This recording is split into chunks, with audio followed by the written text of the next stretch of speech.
Good morning and welcome to this online assembly. I wonder if you can remember that a few weeks ago I told you a little bit about the Bible. And I told you that there was only a little part of the Bible, and there we are, just that amount there. Can you see? Which is part of the New Testament. We call those the Gospels. There's only 4 of them: Matthew, Mark, Luke and John.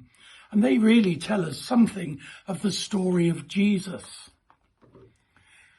Those stories are so important to us because they tell us a lot about life.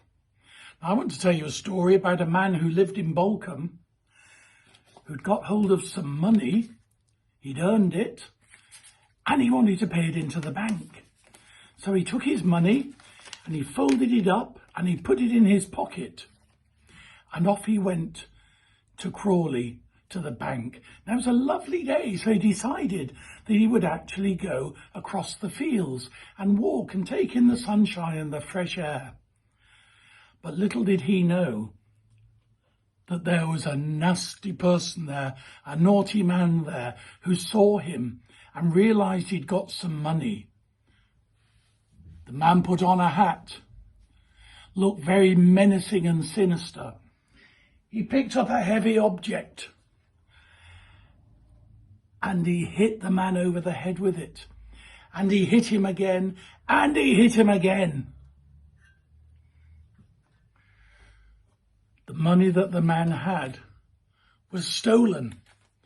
The naughty man had taken it and run off. And the poor man was lying in the gutter as though he was dead. But he was quite lucky, really, because passing by was a policeman. And a policeman saw him and he thought, I know, I'm on my way to a meeting. I can't stop and look. I can't see what's going on. But when I get to where my meeting is, I'll phone for an ambulance to come out and get him. That'll be fine. Well, he went to his meeting and he was so busy worrying about his meeting that he forgot to phone for the ambulance. And then one of the teachers went by.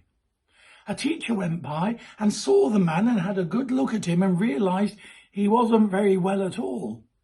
And he thought, I've got to go on to a meeting that I've got as well. But when I come back, I'll have a look and I'll see that he's okay and we'll get him fixed up. This poor man was lying in the field. His head was bleeding. And he thought, nobody else is going to come and help me. And then suddenly a beggar came out. Somebody who was dressed in terrible, terrible clothing, and he had a bit of a smell about him. He wasn't a savoury looking person at all. And yet he stopped and he looked at the man and he took out a handkerchief and he dabbed the wounds of the man. And he walked with him to the nearest hotel. And he said to the innkeeper there, can you find a room for this man? I'll pay you.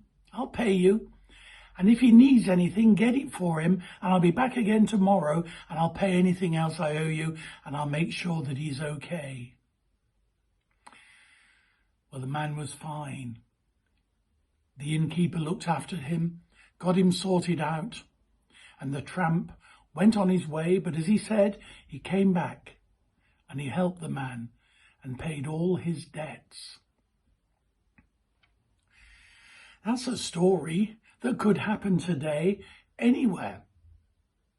And I want to just read you a few verses from the Bible and see if you can make a connection.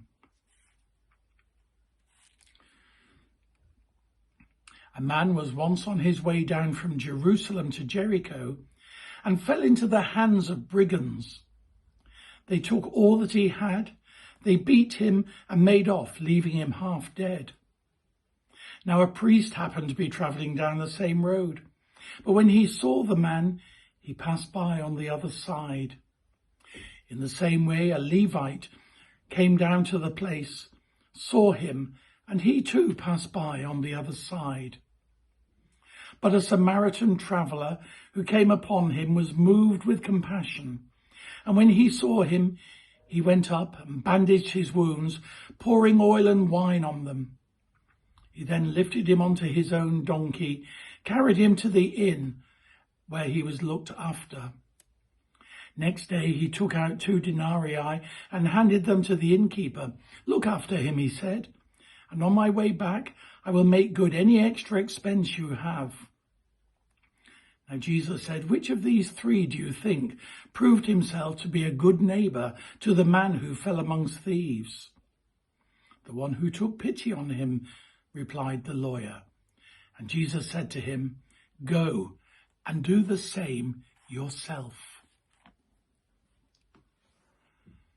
That story reminds us that being a good friend and a good neighbour is not just nice words, it's actually doing something, getting stuck in and helping people wherever they find themselves in trouble.